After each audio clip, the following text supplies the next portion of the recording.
Hello students. तो cell chapter में से बच्चों आज का हमारा टॉपिक रहेगा स्ट्रक्चरल कंपोनेंट ऑफ सेल। ठीक है, स्ट्रक्चरल कंपोनेंट्स ऑफ सेल।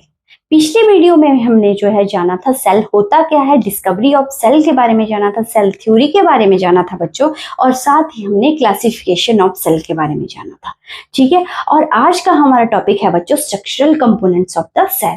ठीक है, इसमें हम पढ़ेंगे कि what is cell made up of. ठीक है, सेल जो है किन किन चीजों से जो है मिलकर जो है बनी होती है। ठीक है, सेल किन किन चीजों से मिलकर बनी होती है। ठीक है, तो मैं आपको बता दूं बच्चों, जो हमारी सेल होती है वो बेसिकली 5 कंपोनेंट से मिलकर बनी होती है। कितने? 5 कंपोनेंट्स से मिलकर बनी होती है। ठीक है, वो 5 कंपोनेंट्स हैं क्या क्या। ठीक है, तो इधर मैंने साइड में जो है बच्चों हमारी प्लांट सेल ड्रॉ की हुई है। ठीक है, तो इसके थ्रू मैं बताऊंगी वो 5 कंपोनेंट्स हैं क्या क्या जिनसे जो है हमारी सेल जो है बनी होती है। तो सबसे पहला कंपोनेंट है बच्चों हमारा सेल वॉल। ठीक है, नेक्स्ट है प्लाज्मा मेम्ब्रेन, या इसको सेल मेम्ब्रेन भी बोलते हैं बच्चों। थर्ड है हमारा न्यूक्लियस, फोर्थ है हमारा साइटोप्लाज्म, एंड लास्ट है हमारा सेल ऑर्गेनेलिस। ठीक है, ये 5 कंपोनेंट्स हैं बच्चों हमारे, जिनसे मिलकर जो है हमारी सेल बनी होती है। ठीक है, 5 कंपोनेंट्स से मिलकर बनी होती है, और वो 5 कंपोनेंट्स हैं सेल वॉल, प्लाज्मा मेम्ब्रेन या सेल मेम्ब्रेन, न्यूक्लियस हमारा, साइटोप्लाज्म एंड सेल ऑर्गेनेलिस। ठीक है, ये 5 कंपोनेंट्स हैं। ठीक है, तो चलिए इनको वन बाय वन डिस्कस करते हैं। सबसे पहले बात करें बच्चों अगर सेल वॉल की। ठीक है, सेल वॉल क्या होती क्या है सेल वॉल। ठीक है, तो जो बच्चों सेल वॉल होती है हमारी rigid outer covering outside plasma membrane of plant cell. ठीक है, मैंने आपको बताया ये जो स्ट्रक्चर मैंने ड्रॉ किया हुआ है ये है प्लांट सेल का। ठीक है, तो ये बोल रहा है जो हमारी सेल मेम्ब्रेन है, सेल मेम्ब्रेन है हमारी अंदर वाली, सेल मेम्ब्रेन की जो है आउटर मोस्ट कवरिंग है। ठीक है, सेल मेम्ब्रेन की आउटर मोस्ट कवरिंग है हमारी, उसको बोला जाता है हमारा सेल वॉल। ठीक है, और ये कैसी होती है बच्चों? रिजिड रिजिड होती है, ये हार्ड होती है, ये नॉन फ्लेक्सिबल होती है। ठीक है, और सेल जो हमारे प्लांट सेल में जो है ये एक ऐसा कंपोनेंट है जो कि नॉन लिविंग होता है, याद रखना है। ठीक है, अगर आपसे पूछा जाए कि प्लांट सेल में ऐसी कौन सी चीज होती है जो कि नॉन लिविंग होती है, तो वो है बच्चों हमारी सेल वॉल। ठीक है, और इसका फंक्शन क्या रहता है? इसका फंक्शन रहता है हमारी जो सेल है उसको प्रोटेक्ट करना। ठीक है, उसको ब्रस्ट होने से बचाना। ठीक है, उसको सपोर्ट देना, ये इसके बेसिक फंक्शन है।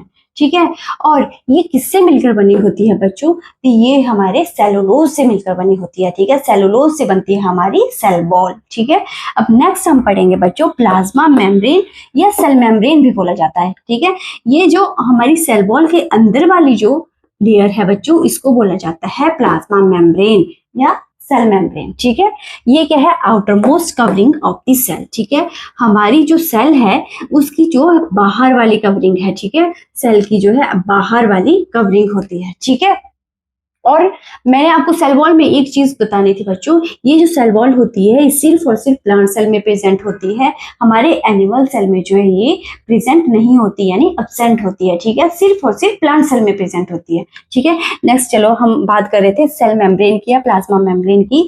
तो ये जो है हमारी आउटर मोस्ट कवरिंग है हमारी सेल की। ठीक है, और क्या करती है? ये permits the entry and exit of some materials. ठीक है, इसका जो फंक्शन रहता है एंट्री और एग्जिट, ये अपने में से कुछ स्पेसिफिक मटेरियल को ही बाहर आने देती है और कुछ स्पेसिफिक मटेरियल को जो है अपने अंदर जाने देती है। इसीलिए हम इसको जो है सिलेक्टिवली परमिएबल मेम्ब्रेन भी बोलते हैं। ठीक है, सिलेक्टिवली परमिएबल मेम्ब्रेन क्यों बोलते हैं? क्योंकि इसका फंक्शन होता है कि स्पेसिफिक मटेरियल को ही अपने अंदर जाने देती है और अपने में से जो है बाहर आने देती है।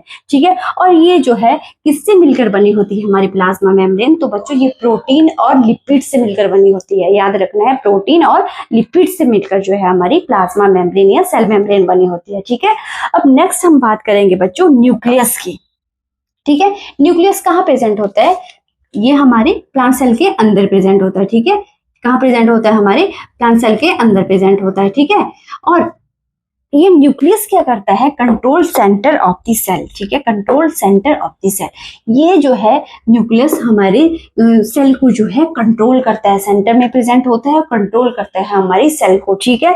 और साथ में जो ये डबल लेयर होता है, ठीक है, ये हमारा डबल लेयर होता है बच्चों, और इसको बोला जाता है, इस लेयर को बोला जाता है न्यूक्लियर मेम्ब्रेन, ठीक है, न्यूक्लियर मेम्ब्रेन भी है ना, ये डबल मेम्ब्रेन होता है, हमारा डबल मेम्ब्रेन होता है, और इसको जो है न्यूक्लियर मेम्ब्रेन बोला जाता है, ठीक है।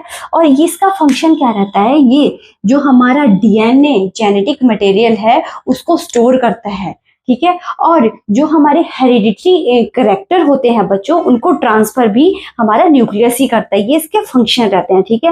हेरिडिटरी कैरेक्टर को जो है ट्रांसफर करेगा, प्लस हमारा जो जेनेटिक मटेरियल है डीएनए उसको स्टोर करता है हमारा न्यूक्लियस, साथ ही जो है पूरी सेल को जो है कंट्रोल करता है, ठीक है।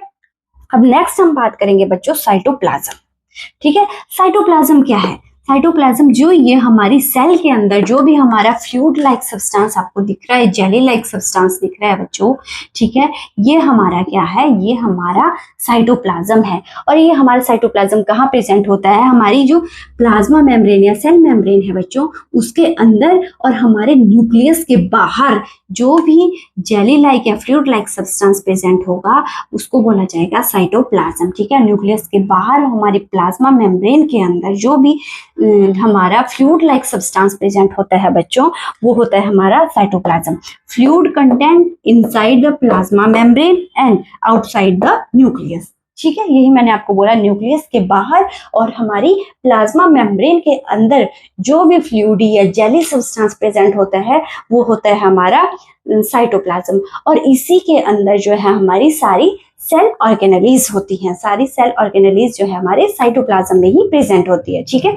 अब नेक्स्ट हम बात करेंगे बच्चों, हमारा जो लास्ट वाला कंपोनेंट है वो है सेल ऑर्गेनेलीज, ठीक है। सेल ऑर्गेनेलीज क्या होती है बच्चों, specialised structure present inside the cell that perform specific functions, ठीक है। हमारी सेल के अंदर जो है स्पेसिफिक स्ट्रक्चर्स प्रेजेंट होते हैं और वो क्या करते हैं, स्पेसिफिक फंक्शन परफॉर्म करते हैं, ठीक है। सभी जो हमारे सेल ऑर्गेनेलीज हैं उनके डिफरेंट डिफरेंट फंक्शंस होते हैं बच्चों, जिनको वो परफॉर्म करते हैं, उनको बोला जाता है सेल ऑर्गेनेलीज। वो प्रेजेंट कहाँ होती है, मैंने आपको बताया, वो हमारे साइटोप्लाज्म में प्रेजेंट होती है, ठीक है। तो ये जो है हमारे 5 कंपोनेंट स्ट्रक्चरल कंपोनेंट्स थे बच्चों, जिनसे मिलकर जो है हमारी सेल जो है बनी होती है। और ये क्वेश्चन अराइज भी होता है मैक्सिमम टाइम एग्जाम में, जो है ये क्वेश्चन पूछा जाता है, what is cell made up of, ठीक है। तो आपने लिख देना है कि सेल जो है 5 जो है स्ट्रक्चरल कंपोनेंट से मिलकर बनी होती है। आप ऐसे प्लांट सेल की स्ट्रक्चर ड्रॉ कर सकते हो और समझा सकते हो कि सबसे बाहर वाली हमारी सेल वॉल होती है, सेल वॉल के अंदर वाली हमारी प्लाज्मा मेम्ब्रेन होती है, और इसको जो है हम सेल मेम्ब्रेन भी बोलते हैं। सबसे अंदर जो है हमारा न्यूक्लियस होता है, ये पूरी सेल को जो है कंट्रोल करता है, इसमें जो है हमारा जेनेटिक मटेरियल होता है वो भी स्टोर होता है। और साइटोप्लाज्म जो है हमारा न्यूक्लियस के बाहर और हमारे सेल मेम्ब्रेन प्लाज्मा मेम्ब्रेन के अंदर वाला जो भी फ्लूइड पार्ट होगा वो हमारा साइटोप्लाज्म होता है, जिसमें हमारे सारी सेल ऑर्गेनेलीज होते हैं। और सेल ऑर्गेनेलीज का बताना है हमने कि ये साइटोप्लाज्म में प्रेजेंट होती हैं, और हर एक ऑर्गेनेली का जो है अपना डिफरेंट फंक्शन होता है, स्पेसिफिक फंक्शन होता है जिसको वो परफॉर्म करती है। आई होप बच्चों इस छोटी सी वीडियो के थ्रू जो है आपको ये हमारा छोटा सा टॉपिक जो है क्लियर हुआ होगा। अब नेक्स्ट जो है हम एक एक चीज को, जैसे फॉर एग्जाम्पल जैसे सेल वॉल को, पूरी सेल वॉल को जो है प्रॉपर वे में जो है डिस्कस करेंगे, इसके फंक्शन को डिस्कस करेंगे, ठीक है।